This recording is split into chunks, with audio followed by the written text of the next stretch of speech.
कोई हमें समझे या ना समझे कोई फर्क नहीं पड़ता, पर जिससे उम्मीद हो अगर वो नहीं समझे तो बहुत ज्यादा तकलीफ होती है। लोग क्या कहेंगे ये सोचकर कि आप अगर कुछ नहीं कर रहे हैं तो आप सब अपने जीवन की सबसे पहली परीक्षा भूल गए हैं। कठिन कार्यों को पूरा करके ही जीवन को सरल बनाया जाता है। खाली बैठना दुनिया में सबसे थका देने वाला काम होता है।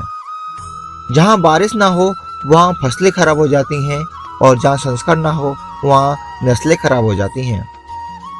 दुर्योधन ने महाभारत में श्री कृष्ण की पूरी नारायणी सेना मांग ली थी और अर्जुन ने केवल श्री कृष्ण को मांगा था। उस समय भगवान श्री कृष्ण ने अर्जुन से मजाक करते हुए कहा कि अब तो तेरी हार निश्चित है, क्योंकि माखन तो दुर्योधन ले गया, केवल छाछ बची है तेरे पास। तो अर्जुन ने कहा, भगवान जीत तो मेरी ही होगी, क्या करूंगा मैं उदास माखन का, माखन चोर है मेरे पास। एक बार गोपियों ने बांसुरी से पूछा, तेरी बांसुरी दूसरी कृष्ण के होठों से कैसे चिपक गई। एक बार गोपियों ने बांसुरी से पूछा, तेरी बांसुरी दूसरी कृष्ण के होठों से कैसे चिपक गई। बांसुरी ने कहा, क्या बताऊं बहन, मैं तो बसों के झुंड में चुपचाप कृष्ण कृष्ण हटा रही थी। मैं तो बसों के झुंड में चुपचाप कृष्ण कृष्ण हटा रही थी। एक दिन उसकी दृष्टि मुझ पर पड़ गई, बस फिर क्या था। पहले तो उस छलिए ने मुझे मेरे कुटुंब से अलग किया, फिर उस छलिए ने मुझे काटा और छांटा। पीड़ा तो बहुत हो रही थी, परंतु मैं कृष्ण कृष्ण करती रही। फिर भी जब उसका मन नहीं भरा तो मेरे अंदर था वो सब निकाल कर उसने बाहर फेंक दिया। फिर भी उसका मन न भरा तो मेरे अंदर जो भी था उसको सबको बाहर निकाल फेंक दिया, और तब भी मैं प्रेम दीवानी कृष्ण कृष्ण करती रही। तब उसने मेरे अंग में छेद कर दिए, मैं पागल तब भी कृष्ण कृष्ण करती रही।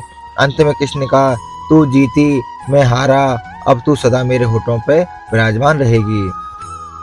और आज देखो बांसुरी हमेशा कृष्ण के साथ रहती है। एक बार गोलू धाम में कृष्ण प्रिया राधा जी के श्री गोविंद सिंह ने पूछा, हे माधव, आपका सगा मामा होते हुए भी आपने माता पिता को घोर पीड़ा देता है।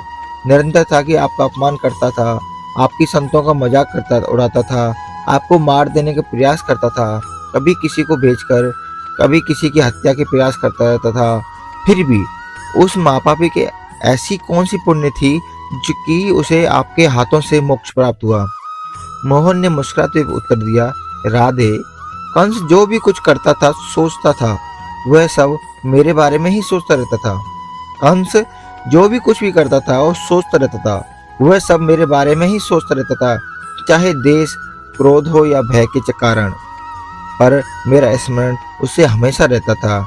जो व्यक्ति हर वक्त मेरा स्मरण करेगा उसे मैं मोक्ष ही दूंगा, चाहे वो मेरा विरोधी क्यों ना हो। इसलिए श्रीमद् भागवत गीता के अंत में एक सबसे महत्वपूर्ण श्लोक आता है, नाम संकीर्तन नाम यश सर्व पाप प्राण आश्रम दुख सामना नमामि हरि। मैं उन हरि को प्रणाम करता हूँ जिनका नाम संकीर्तन सभी पापों को समाप्त करता है और जिन्हें प्रणाम करने मात्र से सारे दुखों का नाश हो जाता है। जय श्री कृष्ण, जय श्री राधे राधे।